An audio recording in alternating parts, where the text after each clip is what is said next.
Hello and welcome to septictank.co.uk. My name is Jason and thank you very much for taking the time to watch this video today. In this video I'm going to show you what a septic tank and soakaway are. I'm going to show you how a septic tank and soakaway works. I'm going to show you why the soakaway becomes blocked. And I'm going to show you a fantastic solution to unblock your soakaway and keep it unblocked without having to spend hundreds on keep getting it emptied or pay thousands on getting it repaired or replaced. So here's the first video. It's called What is a Septic Tank and Soakaway? So what is a septic tank and soakaway? Well, primarily a septic tank is used in instances where the property is unable to connect to the mains drainage or main sewage system for whatever reason. Septic tanks come in a variety of shapes and sizes. They go underground and they're generally made from plastic or fiberglass. Now, every septic tank needs a soakaway. Now, soakaways can be created in many different shapes and designs. In this instance, we've chosen the herringbone or fishbone design, which is very popular today because of the way that it allows the water to permeate naturally into the soil over a wide area. There's a variety of materials that people use for soakaways, and again in this video we've used the perforated pipe design simply because it's very popular and works very well when underground. Okay, so we've seen what a septic tank and soakaway are. Now we're going to see how a septic tank and soakaway work.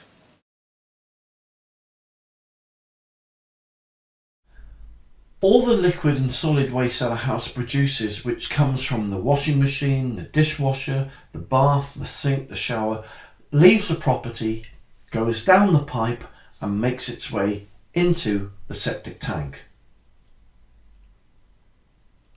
All the waste that enters the tank then fills the tank up.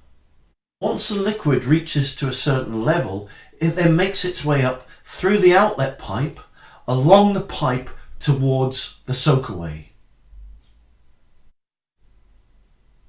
From there, the sewage effluent then makes its way along the entire length of the soakaway and makes its way down the various branches and arteries.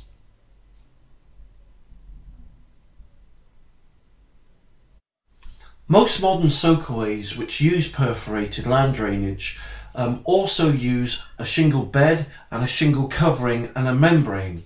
This allows the sewage effluent to naturally drain from the pipe into the shingle and then into the soil. Okay, so we've seen how a septic tank and soakaway work. Now we're going to look at the sticky problem of why a soakaway becomes blocked.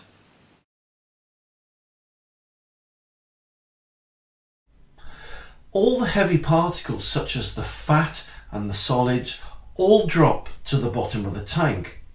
Over time, the more fat and the more grease and the more solids that fall to the bottom of the tank cause a build-up. This is why every year people get their septic tanks emptied or desludged.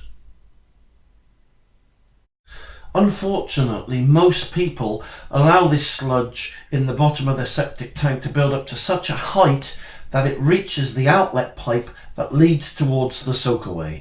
And from there, the sludge makes its way up the outlet pipe and then along the pipe from the septic tank to the soakaway, completely clogging and blocking up the pipes as it goes.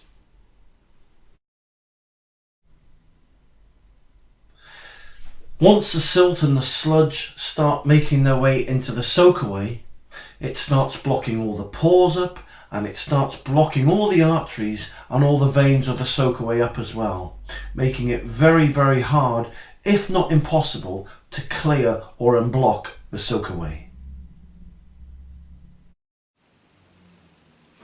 Okay, so we've seen why a soakaway becomes blocked, and at this juncture you've normally got two options. First option, you can keep on getting the septic tank emptied, but for me, that's not a viable option. Why? Because it's not going to unblock the soakaway, and number two, it's expensive to keep getting the septic tank emptied. You can try rodding the soakaway, but rodding the soakaway or jetting the soakaway doesn't help. Why? Because if you keep jetting the soakaway, it just compounds the issue. If you rod your soakaway, the rods just poke through the grease and the grime. They don't actually unblock it. The second option you've got, which again isn't a favourite of mine, even though I've been installing and repairing systems for about 14 years now, you can get your system repaired or replaced. But again, this costs thousands of pounds, and the reason I've done this video is to show you a better way.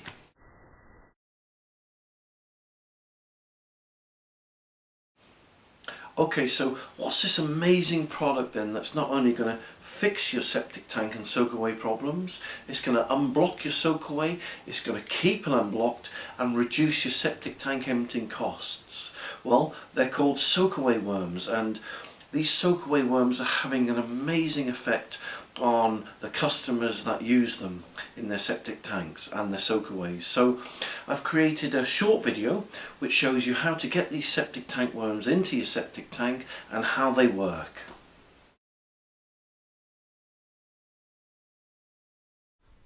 Okay, so once your soakaway worms have turned up via special delivery, simply get the bucket of soakaway worms, take the lid off, then take the worms to your septic tank, take the lid off the septic tank, then just pour the bucket of worms into the septic tank. Once in the tank, the soakaway worms will then fall to the bottom of your septic tank, and there they'll land on the sludge, and very quickly they'll start to eat, they'll start to breed, and they'll start to multiply. And as they do so, they'll start burrowing and churning and working their way through all the solid and the sludge. Now this process generally takes about 2 to 3 weeks, during which time the soakaway worms will make their way from the bottom of the septic tank up through the outlet pipe, and then again the process continues. They'll continue to eat, they'll continue to breed, and they'll continue to multiply, over which time making their way through from the septic tank towards your soakaway. And when those soakaway worms start making their way deep into the arteries of your soakaway, it isn't long before they convert and transform that sludge and grease back into a natural, safe, organic, clean liquid again. They do this very quickly. Not only will these worms start working and unblocking the pores and the perforated holes that once clogged your soakaway up, they'll start working on the pipes that lead back to and from the septic tank, clearing and removing that sludge completely that has been blocking your septic tank up and the pipes leading to the soakaway for so long now. Once they start doing this, the liquid is able to freely move once again from the house into the tank, into the soakaway, and then to naturally be able to drain away again into the soil. Now this is where the soakaway worms really kick in and get clever. Remember at the outset we spoke about that people have to get their septic tanks emptied once, twice a year. Well, because the soakaway worms live in the bottom of the septic tank, they eat all the sludge. So instead of having to get it emptied once a year, they reduce your septic tank emptying times to once every 10, 15 years. So not only do they unblock your soakaway and keep it unblocked, they also keep your septic tank free from sludge, free from blockages, which means no more bills, no more repairs, and no more septic tank emptying.